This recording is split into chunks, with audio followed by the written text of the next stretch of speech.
A paz do Senhor a todos, que Deus venha abençoar grandiosamente a vida de cada irmão. Vou fazer uma leitura aqui no livro de Jeremias, capítulo 23, onde o versículo 1 e 2, o tema é Ai dos pastores incrédulos. E diz assim a palavra do Senhor: Ai dos pastores que destroem e dispersam as ovelhas do meu rebanho, diz o Senhor. Este capítulo, na realidade, é dividido em duas partes, com os primeiros 8 versículos tratando com os líderes civis incrédulos, ou seja, os reis, pastores, e o restante do capítulo tratando com profetas incrédulos.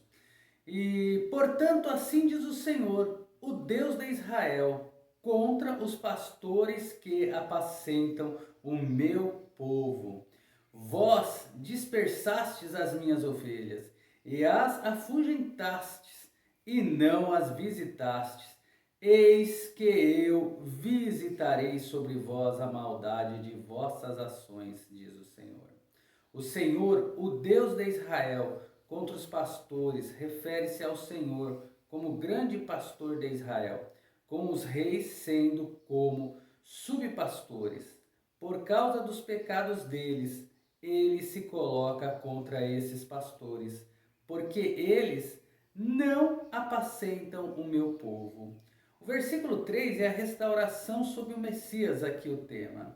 E o versículo 3 diz: E eu recolherei o restante das minhas ovelhas de todas as terras para onde eu a tiver afugentado, e as farei voltar para os seus apriscos, e frutificarão e multiplicarão. Os versículos 3 a 8 revelam a reunião de todo Israel. Nestes versículos, o Espírito Santo avança até a futura era do reino, quando essas importantes profecias serão então cumpridas. E porei sobre elas pastores que as apacentarão, e não temerão nunca mais, nem se assombrarão, nem serão carentes, diz o Senhor.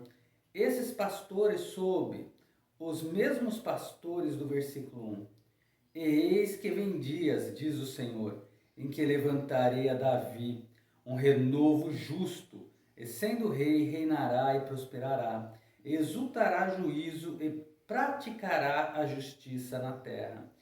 Esse renovo justo é o Messias. A justiça e a benevolência do seu governo aqui estão em contraste com a injustiça e o egoísmo do governo dos 4 reis que sucederem o piedoso rei Josias.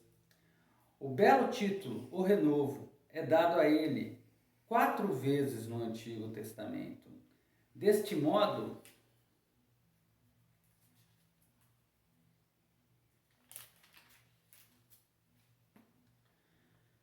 pressagiando os 4 evangelhos e a necessidade de serem 4. O renovo, o rei, Mateus; o renovo, o servo, Marcos; o renovo, o homem, Lucas; e o renovo, o Senhor, João. Em seus dias, Judá será salvo, e Israel habitará seguro, e este será o seu nome, com o qual chamarão: O Senhor, justiça nossa. Em seus dias, refere-se aos dias do Messias, que serão os do reino milenar. Judá será salvo. Está em contraste com Judá agora, estando perdido. Portanto, eis que vem dias, diz o Senhor, em que nunca mais dirão: Vive o Senhor, que fez subir os filhos de Israel da terra do Egito. Durante a futura era do reino, os filhos de Israel exclamarão a grande libertação do anticristo que Cristo efetuou.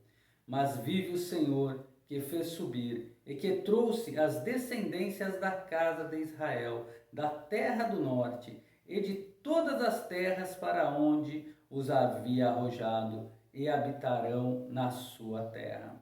A terra do norte contém a maioria dos países pelas quais Israel peregrinou como exilado por cerca de 2000 anos. No início da era do reino, todos os judeus irão desses países para a terra de Israel. Aqui termina a primeira parte de Jeremias 23, mas eu não vou dar continuidade agora. Vai começar a falar do versículo 9 em diante, os falsos profetas, e no próximo vídeo eu falarei sobre isso. E que Deus possa abençoar a todos, dando sabedoria, discernimento e compreensão. E quem está gostando, não deixa de ouvir, de assistir esse próximo vídeo, aonde que relata já naquela antiguidade os falsos profetas. Será que eles mudaram para os dias de hoje? Será que estamos mais abençoados, recebendo verdadeiramente a palavra do Senhor? Ou está tendo palavras que não vêm do Senhor sendo lançadas aos nossos ouvidos? Que Deus abençoe a todos e até o próximo vídeo.